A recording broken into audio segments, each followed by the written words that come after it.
Oh, look at this. Look at the socks. It's a nice. See, you look at him, you're like, oh, what a normal, nice young man. Then you look at the socks, you're like, oh, he's got a dirty side. Should I hide the sock? Oh no, please okay. show off more of that sock.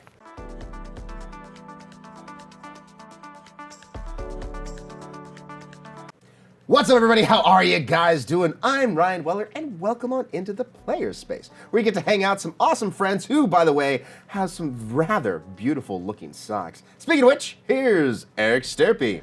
Hi, everybody. Eric Stirpe. That's how we're gonna go. You refer to yourself as the third person. Bob Dole. Right.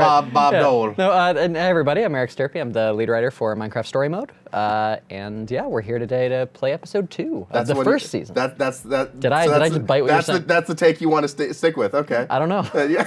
What am I supposed to say? Do I introduce myself? Hi, my name is Eric Stirpe. I'm the lead writer on Minecraft Story Mode. I started at Telltale actually on the cinematic team, where I worked on titles like The Wolf Among Us and Walking Dead Season 2. I've been a writer on The Walking Dead Season 2, Tales from Borderlands, Minecraft Story Mode, Batman, and Minecraft Story Mode Season 2. I'm excited to... Few things, huh? Couple things. It stacks up after a while, which is crazy. All right, perfect. All right, so can you explain a little bit briefly of what you did on Minecraft Story Mode Episode 2? Yeah, so we're going back to Minecraft Story Mode Season 1, Episode 2. I was the lead writer for this one, and yeah, it was...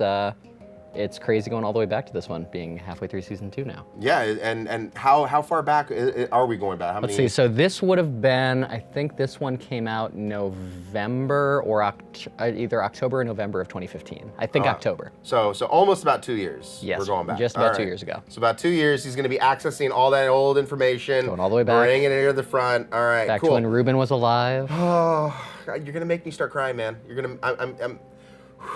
Don't bring that up, or else I'll start raging. I'm here for you. Okay. All right, fine. Do get, a lot of things from our fans, when it came to killing off certain characters and everything else. And this was, I think, by far one of the hardest ones, not just for our fans, but for ourselves as well. I think it was one of those things where it's like everyone predicted at the front, like, they're gonna kill the pig. They're gonna kill the pig. Because Clementine just everything with Lee was still so fresh in people's minds. Yeah, and true. so I think people were like, oh my God, they're gonna kill the pig. They're gonna kill that pig. And even internally, I think we were like, there's no way we're gonna kill the pig, right? Yeah, we're not gonna kill the pig. No, we're not gonna kill the pig. And finally episode 4 comes around and we're like, oh no, we're killing the pig. Oh no, the pig's dead. And then sure enough, the fans are like, well, he's dead. Is he coming back? We're like, no. But I think we were all really sad too because there was like a pass on Minecraft where it was called the Ruben Pass, where it was like the last, it would always be like the last couple weeks before it came out. The cinematic team's job was just to go through and add Ruben doing cute things into shots. And so suddenly then for after episode 4, when we didn't need the Ruben Pass anymore and it was just heartbreaking, it was like, well, I guess we can remove the Ruben Pass from the calendar. It's like, oh no. Anywho, all right, start episode 2, assembly required. Let's get into it here, Eric. All right, time. So a little background also with Eric is Eric actually used to be part of our cinematic artist department. It's true. Chore department, as you guys have come to know it as well as. What made you want to go over to writing design? Originally applied at Telltale as a writer. Yeah. But at the time they were looking for people who had video game writing experience, and I'd only written for kind of cartoons, animated movies, and things like that.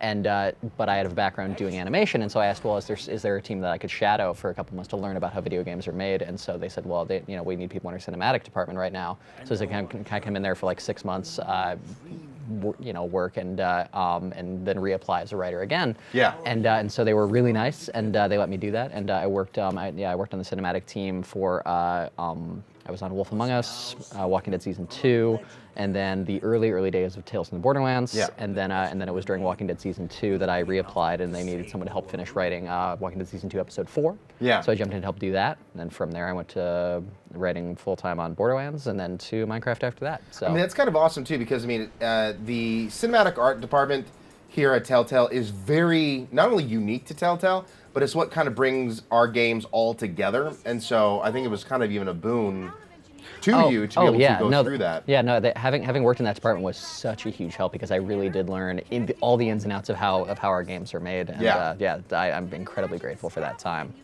So here we are. We're heading to Redstoneia. Yep. To recruit Eligard. So let's talk about something briefly. Now, when this episode came out, a lot of people were talking about how short the episode was. That was definitely thing in the reviews and everything else. Yeah, so one of the unique things about this episode is the first like 20 to 30 minutes is completely different depending on whether you chose to go to Redstoneia or Boomtown at the end of episode 1 to recruit either Ellegard or Magnus respectively. I think you have to dodge a ghast here. Oh. And that's what I get for looking at my guest. And what's interesting is right up until the last minute, you were going to go to Redstoneia or Boomtown first, and then you were going to go to the other place after that. So you didn't have a choice in the matter necessarily. Exactly. Gotcha. And what happened was it felt too much like we were just forcing you to do both, and it made the choice feel not as good. And so the last minute decision was made to make the episode a little shorter, but make it so you only went to one or the other. Yeah. And it's a decision that definitely was a little bit controversial. I think the problem is we didn't make it clear enough that your choice led to only doing one or the other. And I think a lot of people had that sort of feeling like, oh, I bet like if I hadn't chosen this one, this is still where I would have gone anyway. And so there we go. Nice. I just like doink and dead. Yeah, that's always one of the funniest things with death animations in Minecraft is because the death is always just a simple poof. Yeah. You know, we always have people come in and like, oh, this is where like the epic, like you come in and like you decapitate the zombie. It's like, no, you hit the zombie and then it poofs. It's just, there's a lot of poofing. Yeah, and so our our directors and cinematic teams have gotten really, really good at making the poof look awesome. It's so funny looking all the way back at episode 2 because it's like the animation style for this game is so sort of deceptively simple. Yeah. But I'm looking at it now and it's even far more simple than it is like say season 2. Like there's a lot more tiny stuff that we do with like gestures and facial expressions now. And so looking way back when we were still first learning the art style, it's really funny. Well, it's interesting because I mean like so in a lot of our games and whatnot, especially when it comes to the animations, when people are walking, we have them stick their feet, you know, in there is no sliding whatsoever. But in Minecraft, they slide. Yeah, I mean, you look at how the animation works in actual Minecraft, and like, their feet are sliding all over the place. And so it is interesting.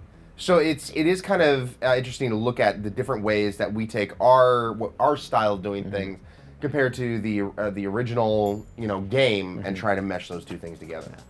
And I'm really excited that we're doing the Redstoneia branch because I really love this environment. Oh, really? Yeah, and so it's funny the way it kind of goes is like Redstoneia is a lot more of the sort of like old school like adventure game type puzzles and things like that, versus on the Boomtown side is more of an extended action sequence. And I really look, that's my Stirpe. name. I know that guy. Me and Steve, and then So Jason amazing. Latino. Jason Latino. We've had him on the show before for Guardians. Yep, and then and then so what's awesome is so Mark Hamer, the art director there, is still the art director now. And so I think that's one of the other amazing things is like I love this environment. Yeah. But seeing how, again, like it just feels so much simpler than what we do now because it feels like just. When you're working with a really simple palette, like in Minecraft, the art team's gotten really good at using all those simple materials to do really amazing and beautiful stuff. And the lighting, the shaders, and all that. Yes. Oh my God. Yeah. We got the new lighters and shading for season 2, and so like I still absolutely adore the way this one looks, but it's really fun to kind of revisit the much simpler art style. So going into this, you were saying compared to the two starting of the storylines and everything else. So you would say this is more you said the other one was kind of a bit more chaotic and Boomtown and whatnot, and this is a little bit more on the This is this is a little bit more on the solving puzzles side, and we wanted to really emphasize that it's like this side is like Ellegard, the engineer, the other side is Magnus, kind of master of mayhem. Gotcha. And we wanted that to sort of be reflected in that. And so what's funny is this sequence that we're about to go into, Redstoneia, went through a lot of different changes. When it first started, this was going to be Redstone University, and it was a lot of people that were here sort of trying to learn how to make redstone gadgets and machines and things like that. And what was hard was, in that original version, Ellegard was just sort of up in her dome, and you would just sort of go and walk in. Actually, fun fact, this person talking right here, Calvin, is voiced by Michael Gambino.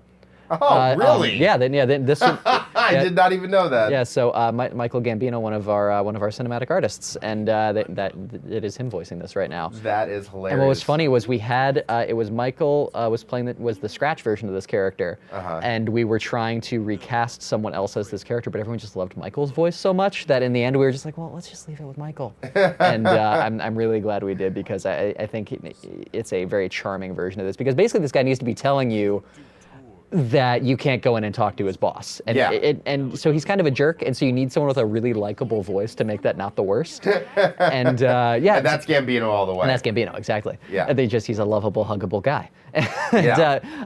So this whole sequence, what it became was it started as like, oh, you go and there's all these people making machines, and you have to go talk to Ellegaard. Yeah. And there was literally no obstacle at first, and like all this stuff was there just sort of as optional to look at. And our designers and programmers had come up with these amazing machines that were actually functional in Minecraft that then we brought into here to be these crazy machines to do things with. It is actually pretty impressive what people can build actually in Minecraft. I remember seeing this one thing where somebody actually built a workable calculator within Minecraft. People make incredible stuff. Like, what the hell? So he's just it is pretty impressive. And so it was, we had a designer at the time named Mickey, and then one of our top programmers, Carl, basically designed all these different crazy machines, and then taking kind of all these machines, we brought them all into sort of the big Redstoneia courtyard and kind of assigned different people to them, and then we brought in designer Molly Maloney to figure out how to take all those machines and basically say, okay, how do we kind of thread a puzzle through all of these? And so it was really funny because that was literally her first assignment on this project, and so it was just sitting there and she's like, okay, so what does Redstone do? It's like, all right, let's start at the beginning. and so it's so funny because we have all these really interesting, strange characters Ruben, here. And there's Ruben just hanging out with the pigs. The Ruben Pass.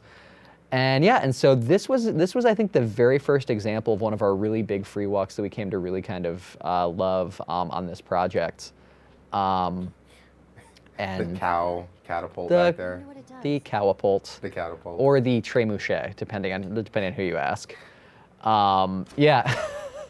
Let's just flick levers, right? That's that's fine. That's okay. See you later, random person. I think that character's name was Sandy, and she was afraid of heights. And you've just sent her into the stratosphere. Bye. Nice, and was never seen from ever again. Perfect. I'm glad that is our first murder in Minecraft. The first one, yeah. Yeah, no, exactly. Oh, so fun fact here. So this character Mabel is voiced by Erin Yvette, who folks may know as either Snow White from Wolf or as Sasha from Tales from the Borderlands. And this was an example of we needed to get a lot of this stuff recorded last minute. Yeah. And Erin was in the booth recording stuff for Tales from the Borderlands. We're like, would you do this person who launches cows? And she's like, what? We're like, no, she makes it's a cow catapult. She's like, what? And but she's a professional, and so she really helped us out of a pinch. She's a professional. She definitely. So she got in that booth. She talked about her Catapult. And that's her top thing on IMDb. It's Minecraft story mode Catapult lady. Yeah, exactly. That's what she talks about to everybody. She's like, I'm so proud that I played this character. It's so funny. So this character's backstory, because all these characters had way more elaborate backstories than we were ever able to get into, and so she's actually from Boomtown. And she is a former best friend with a character that you can meet in Boomtown, and the two of them basically had a split ages ago. And she's like, "I'm gonna go. You might do my inventions for good."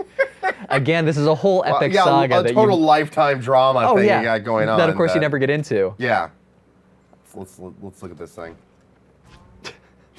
And checking out my Catapult, friend. It's got an easy-to-use lever right there. Oh yeah. Yeah, and so Erin was also Bonnie in Walking Dead, and we basically told her, just do your Bonnie voice. Now, I don't... Oh, yeah, so if you hit sure, you'll launch Ruben into the Catapult here. Well, gee, I wonder what I'm going to do. Ruben, be cute. Have fun. Super pig. Because, of course, what do you do with your animal that you know and love? Ruben will remember that. He's so sad. Oh, yes. oh. Oh, can we use it again? Can we do it to Ruben again? Aw. Yeah, so I think you can launch cows as many times as you want. And this is again another example of an epic saga here. That inventor across the way is not a fan of the Catapult. I have no clue why. Like, this is going to solve world hunger. Exactly. Like, Exactly. not to eat the cows. Well, I mean, maybe. What if, like, a cow is needed over, like, on this state? You can just catapult them? Yeah, no, it's perfect. Exactly. Yeah, then you can help fill the cow crisis. Exactly. Because, I mean, you know, here in America, we need more cows. So. Exactly. Yes. Now, here's the weird thing. So this guy is named Old Man. He is an old man. Really? He's an old man? Technically, we don't have age in the world of Minecraft. Uh-huh. And so it means that this character presumably just enjoys looking like an old man. Age is one of the things in this series where, like, I'll get a lot of fan questions about that, asking, like, oh, well, how old is this character? It's like, age doesn't really exist. But they're like, yeah, but there's this old man. I'm like, just ignore that. Just ignore that. He wanted to be old. Yeah, exactly. And to have prostate problems. It's probably just better not to ask. So how old is he, Eric? Old. Oh, okay. He's super old. It's like his superpower. Yeah, just way old. What is your power? And he super old. And he gives you he gives you some redstone dust. Awesome. And so what you're trying to do here is Presumably he farted out because he's old. exactly. Okay. And yeah, so we're trying to make a repeater because Calvin, again, the jerk who's keeping us away from Eligard, he has locked Eligard into her dome because she's in there concentrating. She's trying to crack her next great invention. Yeah. And so he removes a key piece of machinery from the door mechanism, and so we are trying to recreate a new one. Well, so it's probably a good thing that I stole some of that stone. Yeah, exactly. Yeah. No, Once again, there's a lever. I'm not even looking. I'm just using.